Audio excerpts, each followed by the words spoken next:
Hi, I'm Pappy Frank. Welcome to Great Grandpa's Tool Chest. I'm going to show you how to build a tool this morning. I call it a fixed gauge, marking gauge, fixed marking gauge. Regular marking gauge, this is one I bought. I've got one around here somewhere that I made, a couple of them. You have to adjust them. And if you've been woodworking very long, you know about that. But I came to notice that there were about 4 measurements that I used an awful lot in fixing that. And that's 3/16, quarter, 5/16, and 3/8. So I made this. This thing, this one is set at 3/16. This one's set at a quarter. And I'm going to build one today for you that's going to be set at 5/16 and 3/8. And we'll show you how to do that so you can make your own. And if there's others you need, well, of course you can make those. First thing we need to do here is you need a blank. I've already prepared my blank. I don't figure you want to watch me saw or plane or anything else like that. If you want to watch people saw, you can. There's a lot of it on YouTube. But so I prepared the blank. The blank is 3 inches tall. It's 4 inches long, and it's 1 inch thick. If you have a large hand, you may want to make it bigger. If you have a small hand, you might want to make it a little smaller. The dimensions are completely arbitrary. I wouldn't fudge very much on the inch thick because we're going to be running screw in there. And when we run the screw in there, well, you're going to have to, you don't want it poking out the other side, and then you'd have to deal with that. So anyway, we'll show you here how I made these. I've got a ring here. I've got all kinds of stuff in my shop that I use for making curves with. But get it lined up and nail it down. Grab you a marking pencil and mark that curve. Now, I marked that curve in the wrong place. I marked it on what I'm going to use for the bottom. So we'll try again on this other side. Lay it there, pick out. You need to look your blank over, see which side you want to the top and what you want for the bottom, and draw the curve. Okay, we're going to put it over on the other side.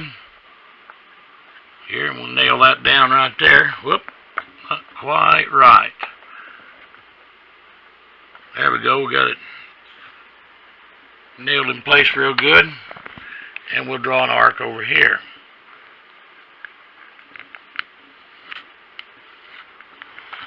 Now, I don't know if you can see that or not, but there's an arc here and an arc here. We need to cut those out. And I do a lot of my work sitting down. And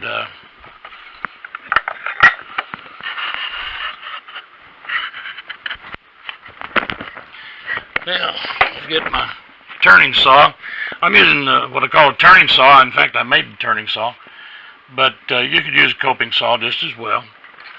And we're going to start right there.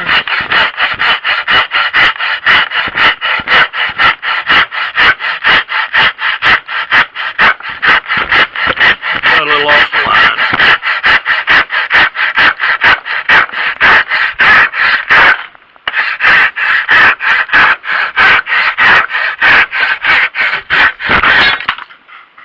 It went ping.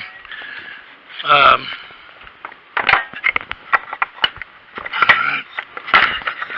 Get this thing turned up the other direction here. And this time I'll use my coping saw. This is one I made. I've got some store-bought coping saws back there, but I like this a lot better. And we'll do the same thing, just show you again. A lot of times when you're trying to start on a curve, a lot of times it's easier if you give it about 2 light strokes there. That gives you something to kind of catch your blade on. And I don't know, I may have to go back to my turning saw.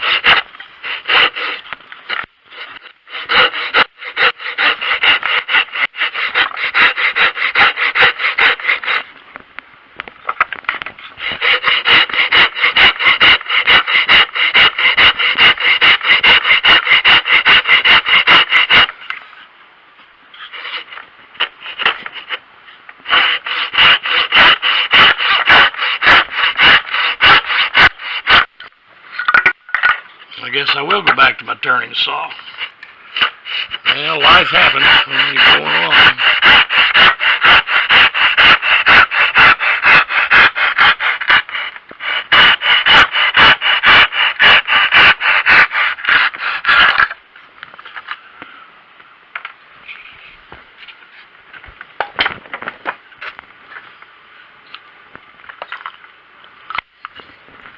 Get all these parts found. That didn't break. I'll look into it later. Anyway, we've got the thing sawn off. And we're going to move it just a little bit. Next thing, we need to work on it with a rasp.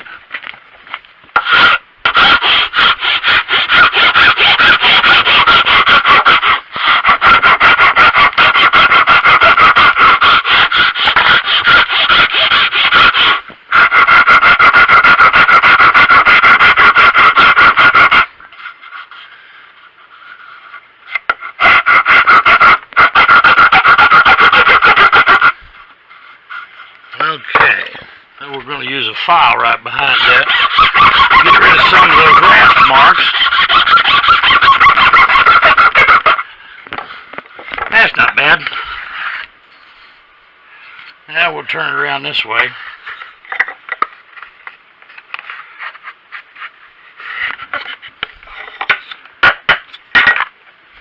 And we'll do the same. Okay, we're going to stop there. Now, next step here, we need to mark a couple more lines.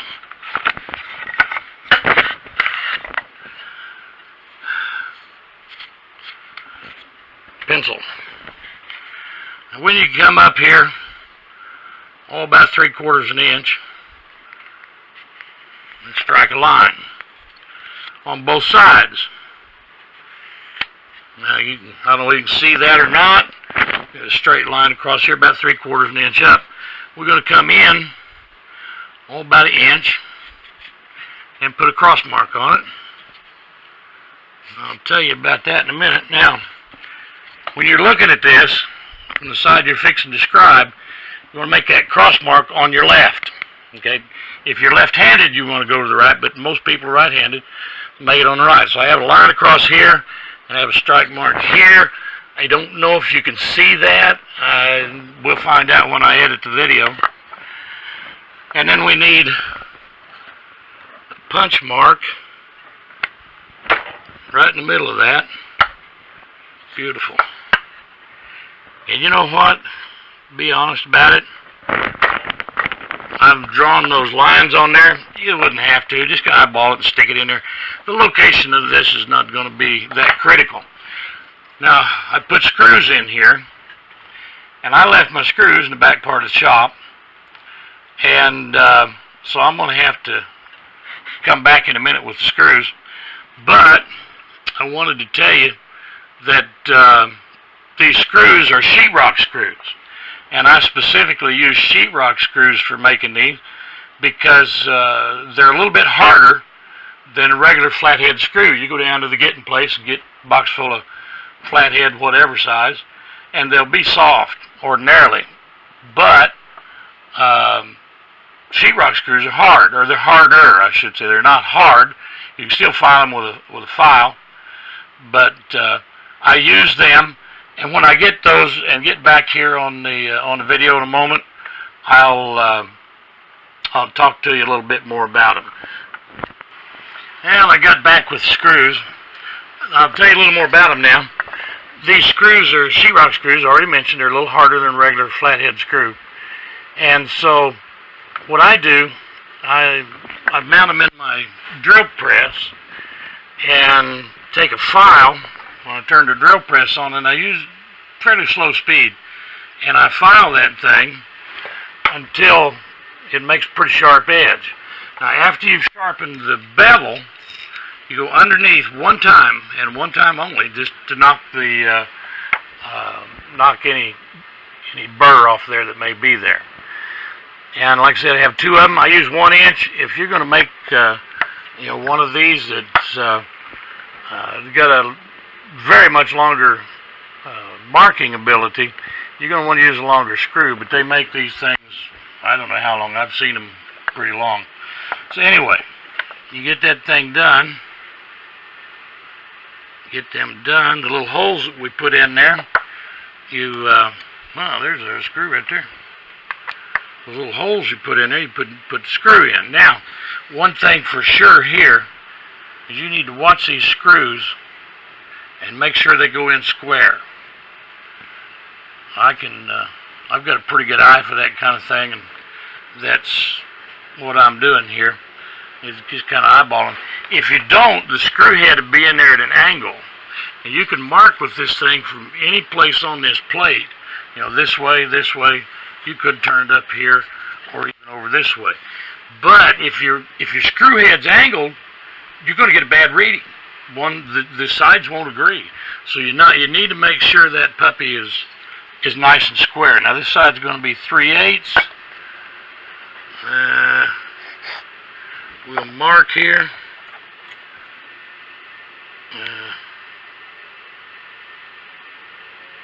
That side, it needs to come out just a little bit.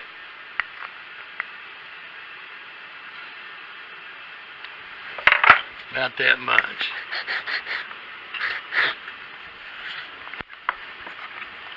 What I'm doing here, I guess I should have explained it before I started it. It's kind of difficult, I wouldn't trust myself putting a ruler in here like this and measuring. To begin with, most rulers, unless you have a pretty nice ruler, most rulers, that first inch is very, very undependable. And so what I'm doing, I've got a scratch block or a piece of scrap here. What I'm doing is I'm scribing a line on there and measuring the line. That way I know, and because I don't have to start at the end. I can start here at 4 inches and measure back toward 3 inches. It doesn't matter as long as I know that that's 3/8 of an inch long. And so that's what I'm doing. Now that one's 3/8. We got that puppy in there. And now we'll start this one. Or get it in or something. Now, that one's a little bit crooked. I'm going to push that screwdriver over my thumb. There, it's straight. Straight. Watch it a time or two. Alright, there we go. Now, this one's going to be 5/16. So,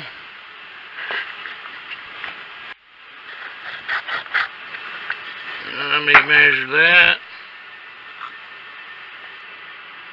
Okay, that's right on 5/16. So, the only thing now to do is to mark them.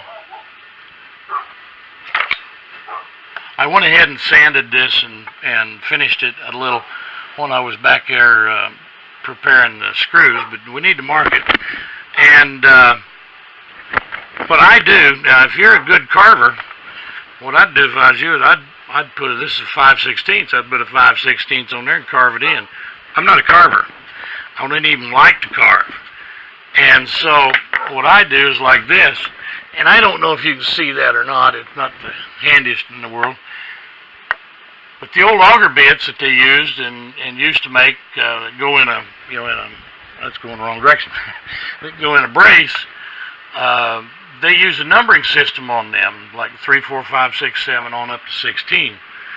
And that number that was on there was the number of 16ths of that drill. For instance, if you had one that had 8 marks on it, it had 8/16. Now we know 8/16 is a ½ inch.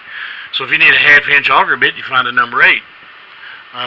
Same way with say a 5, it would be 5/16. Of course, 5/16 doesn't reduce. So the system I use on these is that I use a system where I mark them in numbers like that. But to make it even easier, I use the pattern that you find on dice. And, a 3 is just 3 dots in a row. That's what here it is, the 3/16 has 3 dots in a row. A 4 is a dot at each corner. 5 is a dot at each corner and 1 in the middle. We all know how dice look. I don't have to sit here and explain that to you. Don't worry, I'll get better. But I use that numbering system so you can see that there's a 5 on there. and I'll put 6 on the other side, and then I'll know. All I can do is I can look at that at a glance. When you see a pair of dice laying there, if there's a 6 laying up there, you know it's a 6. You don't have to count dots. You know because of the pattern. So anyway, we'll pattern these just like that, and then I look at it and I'll know, well, that's a 6 or a 5 or 4 or 3, and then I can find the one I need and scribe with it and go on. Get through with the rest of the day. Well, that's about it. Now the next thing to do is